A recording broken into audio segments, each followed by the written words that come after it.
मित्रों नमस्कार, मैं हूं राकेश कुमार। आप देख रहे हैं मत अभिमत। मित्रों, हतप्रभ हूं, परेशान हूं, आश्चर्य में पड़ा हुआ हूं कि आखिर हो क्या रहा है।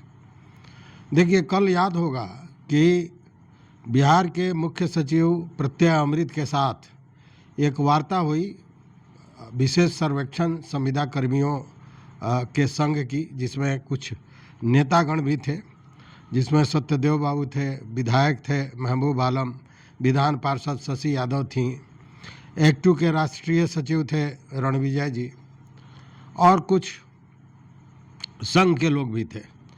बातें हुई। उसके बाद एक प्रेस रिलीज बाजाप्ता जारी किया गया संघ द्वारा और इस आंदोलन को स्थगित कर दिया गया।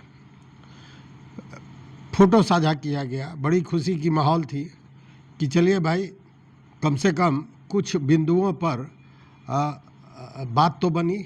और रही बात 60 वर्ष या नियमितीकरण की, तो ये हुआ कि ये क्रियाधीन है, एक दिन में होने वाला चीज़ नहीं है, धीरे धीरे इस पर भी विचार किया जाएगा। लोगों में एक खुशी का माहौल था और सारे लोगों ने फिर अपील अभ्यावेदन भी दे दिया। चूँकि जो मुख्य सचिव महोदय हैं, उन्होंने कहा कि पहले आप लोग सर्विस में तो आ जाइए, उसके बाद बात कीजिए। तो सारे लोगों ने अपना अभ्यावेदन भी दिया। यह भी गारंटी दी गई कि कोई भी व्यक्ति छांटा नहीं जाएगा, सारे लोगों का अपील एक्सेप्ट किया जाएगा। ये सारी बातें हुई। माहौल एक तरह से कहें कि बेहतर बन रहा था। वो बातें भी आई, हमने कल वीडियो भी दिया था, न तुम हारे न हम जीते। माना जीत हार का मामला नहीं था, नाक की लड़ाई नहीं बनानी थी, मेरा ये कहने का विषय था।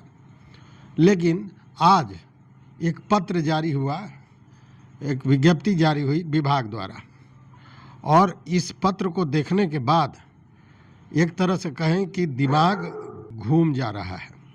ये सारी घटनाएं कल की हैं। और उसके बाद आज राजस्व एवं भूमि सुधार विभाग द्वारा एक प्रेस विज्ञप्ति जारी की गई, और प्रेस विज्ञप्ति में कहा गया कि मुख्य सचिव से आश्वासन के बाद संविदा कर्मियों की हड़ताल समाप्ति की खबर फर्जी। मुख्य सचिव से नहीं हुई कोई आधिकारिक बातचीत, मुख्य सचिव के नाम पर झूठा दावा। विभाग ने मुख्य सचिव द्वारा संविदा कर्मियों को आश्वासन देने की खबर को नकारा। देखिए, इसमें लिखा गया है कि उस व्यक्ति ने व्यक्तिगत रूप से संविदा कर्मियों की हड़ताल का मुद्दा उठाने का प्रयास किया, परंतु मुख्य सचिव ने स्पष्ट रूप से उन्हें बताया कि विभाग द्वारा जो निर्णय लिया गया है वही मान्य होगा और किसी भी प्रकार का व्यक्तिगत आश्वासन नहीं दिया गया। इसलिए यह पुनः स्पष्ट किया जाता है कि मुख्य सचिव या विभाग की ओर से इस विषय पर किसी प्रकार का आश्वासन नहीं दिया गया है। उक्त समाचार पूर्णतः भ्रामक है और संघ द्वारा स्वयं को लाभ से प्रस्तुत करने का एक प्रयास मात्र है। विभाग सभी संबंधित पक्षों से आग्रह करता है कि वह केवल अधिकृत एवं प्रमाणिक स्रोतों से प्राप्त सूचना पर ही विश्वास करें एवं इस प्रकार के भ्रामक प्रचार से बचें। यह रेवेन्यू डिपार्टमेंट द्वारा जो प्रेस विज्ञप्ति है उसमें कहा गया है। इसमें यह कहा जा रहा है कि यह आधिकारिक वार्ता नहीं थी। यह जो प्रेस विज्ञप्ति है, इसमें आप देखिएगा, मुख्य सचिव के नाम पर झूठा दावा। विभाग ने मुख्य सचिव द्वारा संविदा कर्मियों को आश्वासन देने की खबर को नकारा। यह किसने नकारा है? तो विभाग ने नकारा है, मुख्य सचिव ने नहीं नकारा है, इस विभाग ने नकारा है। अब इसके पीछे क्या कारण हो सकता है, नहीं हो सकता है, ये समझिए। मतलब कि जो मुख्य सचिव से बात करने वाले सत्यदेव बाबू थे, या विधायक महबूब आलम थे, या शशि यादव थी MLC, या एक्टू के राष्ट्रीय महासचिव रणविजय जी से थे, ये सारे लोग आखिर करने क्या गए थे? अगर वार्ता नहीं हुई, बात नहीं हुई, तो ये करने क्या गए थे CMO में, और वहाँ प्रत्यय अमृत जी से बातें कैसे हुई, क्या हुई, यह समझने वाली बात है। मतलब कि यह किसी के भी समझ के परे है कि जब यह हड़ताल समाप्त हो गया और ऐसा कोई भी आश्वासन मुख्य सचिव द्वारा नहीं दिया गया था जो विभाग के लिए पचने लायक नहीं था। ऐसा कोई भी आश्वासन नहीं गया। वेतनमान को बढ़ाने की बात थी, साथ में जो उनका अनुभव है उसका लाभ देने की बात थी। इसके अलावा उन्होंने भी न कहीं नियमितीकरण की बात कही थी। उन्होंने कहा कि ये सब क्रियाधीन रहेगा, इस पर बातें होंगी। लेकिन मैंने कल भी कहा था और मैं आज भी कह रहा हूँ कि उन्होंने एक बात कही थी, वह बड़ा महत्वपूर्ण था कि किसी का भी अपील अभ्यावेदन अस्वीकार नहीं किया जाएगा। यह बात बड़ा महत्वपूर्ण था, मैंने कल कहा था और देखिए वो चीज़ें सामने आ गई। मतलब कि इन सारी बातों में विभाग को कहाँ ऐसी परेशानी हो रही थी कि इस तरह का प्रेस विज्ञप्ति जारी करना पड़ा।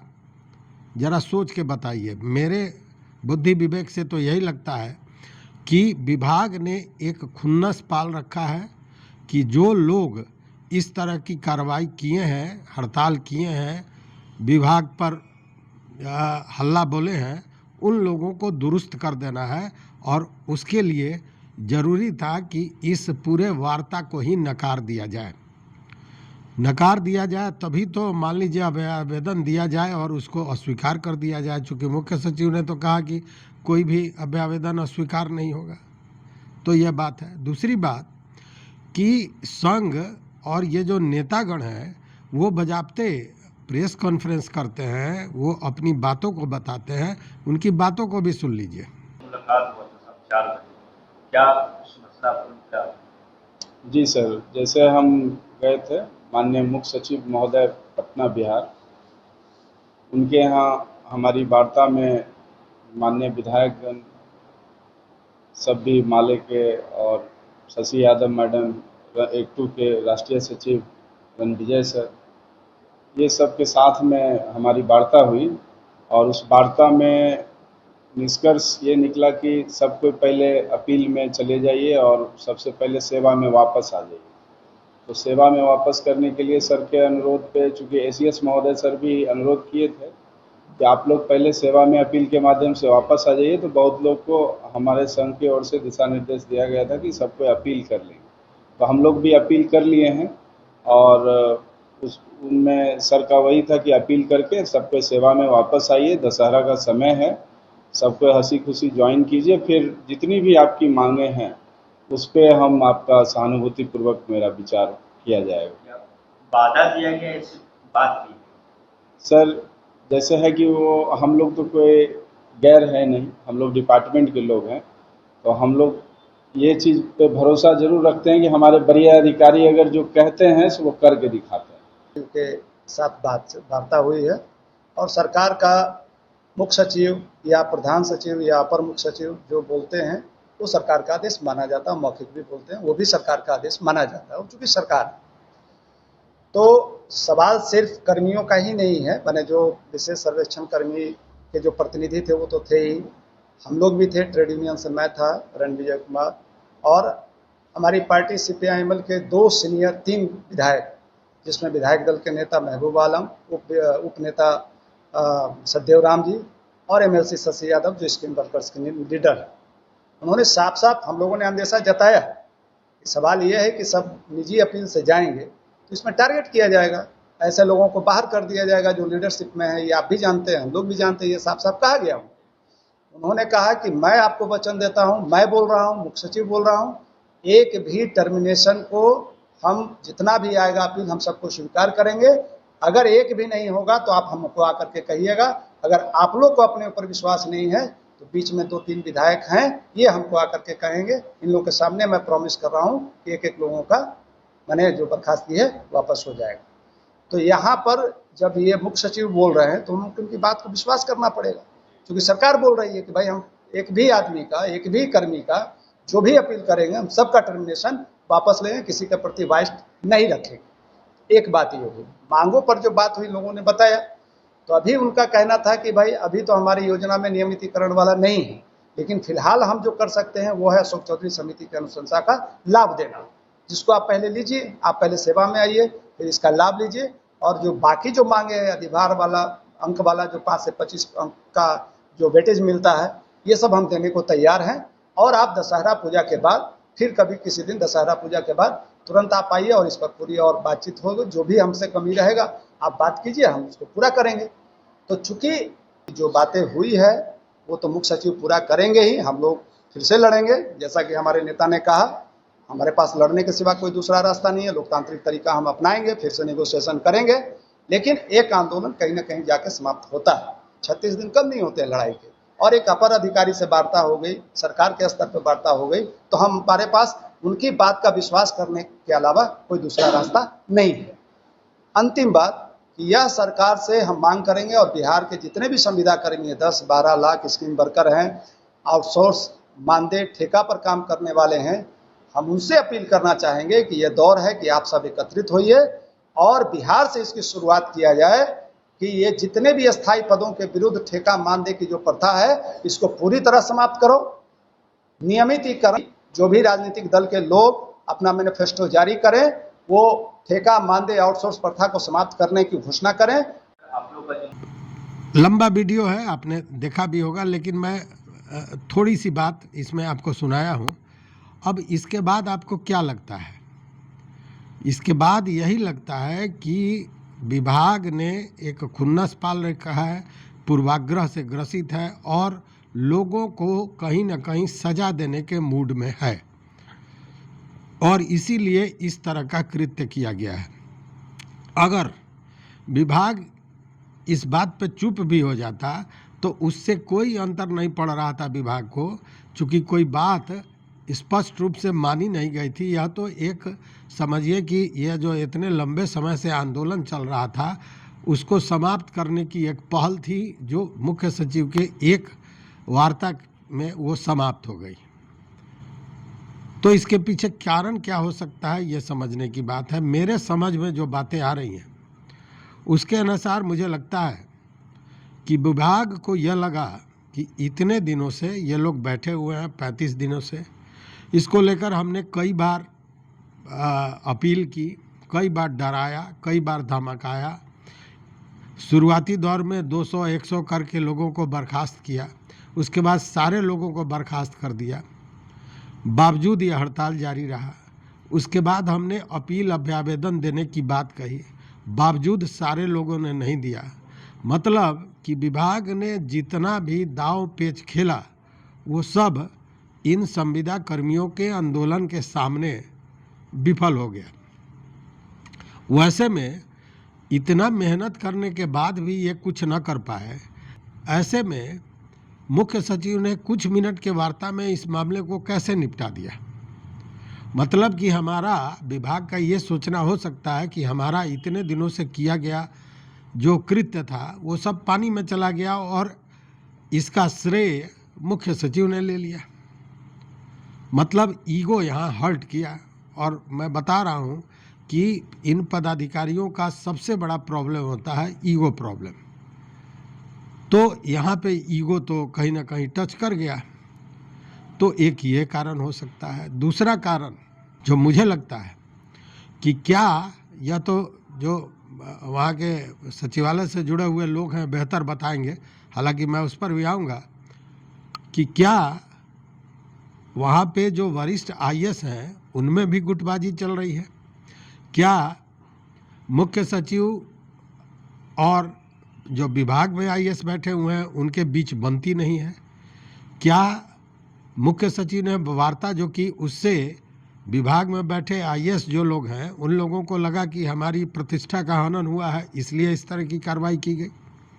कहने का मतलब है कि यह समझ के परे है किसी के भी कि अगर मुख्य सचिव ने किसी से बात कर ली और इतने बड़े मामले को जो 35 दिनों से चल रहा था बिना कुछ दिए हुए, चूँकि अभी तो आपने दिया नहीं है, आगे की बात है कि पहले आप ज्वाइन कीजिए उसके बाद देखेंगे, तो वैसे में बिना कुछ दिए हुए मामले को सॉल्व कर दिया गया, तो ये तो खुशी की बात होनी चाहिए। इसमें तकलीफ का विषय क्या हो गया, मेरे समझ के बाहर की विषय है। दूसरी बात, ये बड़ा हास्यास्पद है। देखिए, मुख्यमंत्री कहीं जाते हैं और यात्रा में हम लोगों को याद है कि एक जगह वो गए थे, मोतिहारी में आए हुए थे और वहीं पे स्टेज पर हम लोगों ने केंद्रीय विश्वविद्यालय की बात कही थी, एक पत्र दिया था, और वहीं पे उन्होंने कहा कि अगर आप हमको 300 एकड़ ज़मीन देने की व्यवस्था करते हैं तो मैं खोल दूंगा।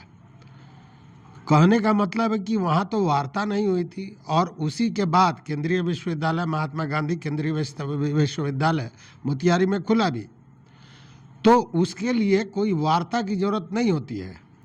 और आधिकारिक वार्ता क्या होता है? अधिकारी ने जो बात की वही आधिकारिक वार्ता है। लेकिन यहाँ तो मामला दूसरा है। यहाँ यह है कि इस वार्ता के बाद जो चीज़ें निकल कर सामने आई है उसको छोटा कर देना है, मुख्य सचिव के बातों को छोटा कर देना है, उसके ऊपर विभाग की बात होनी चाहिए, और शायद यही कारण है। दूसरा मेरे जहन में जो बात आती है, चूँकि पिछले दिनों देखिए आश्वासन तो एसीएस दीपक कुमार सिंह ने भी दिया था। जब इन लोगों की बातें हुई थी तो उन्होंने कहा कि पहले आप लोग ज्वाइन करो, उसके बाद इस पर बात करते हैं। मंत्री ने भी कुछ इसी तरह की बात कही थी, और वही बात मुख्य सचिव ने भी कही। तो बातें तो सेम थी, लेकिन मुख्य सचिव की बात इतनी खटक क्यों गई, यह बात परेशानी का सबब बना हुआ है। दूसरी बात कि आपको याद होगा पिछली दफ़ा इस तरह की चर्चा चली थी कि जब वार्ता हुई तो लोगों ने कहा, पदाधिकारियों ने कहा कि बहुत तरह की गालियां दी गई हैं, अब भ्रंश बोला गया है, सोशल मीडिया पर भी इस तरह की बातें लिखी गई हैं। यह सब बात भी सही है कि इस तरह के कुछ लोग होते हैं जो गलत भाषा का प्रयोग करते हैं, गलत बात भी करते हैं, लेकिन उसका मतलब यह नहीं है कि जो आंदोलनकारी थे उनके सारे मांगों को तो आपने दूर कर ही दिया, एक मानवीयता का जो आधार है उसको भी छोड़ दें। तो यहाँ तो वही स्थिति नज़र आ रही है।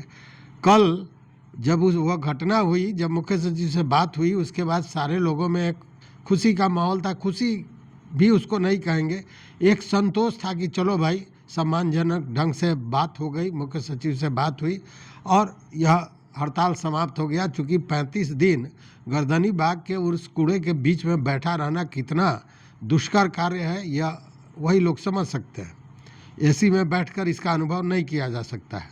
लेकिन आज जो ये विज्ञप्ति जारी हुई है विभाग द्वारा, यह बहुत कुछ कहता है। कहता 2-3 चीज़ों को है।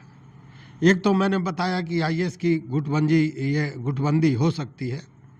दूसरा, निशाने पर कुछ लोग हैं जिनको साधना है, जिनको दुरुस्त करना है, इसलिए भी इस तरह की बातें हो सकती है।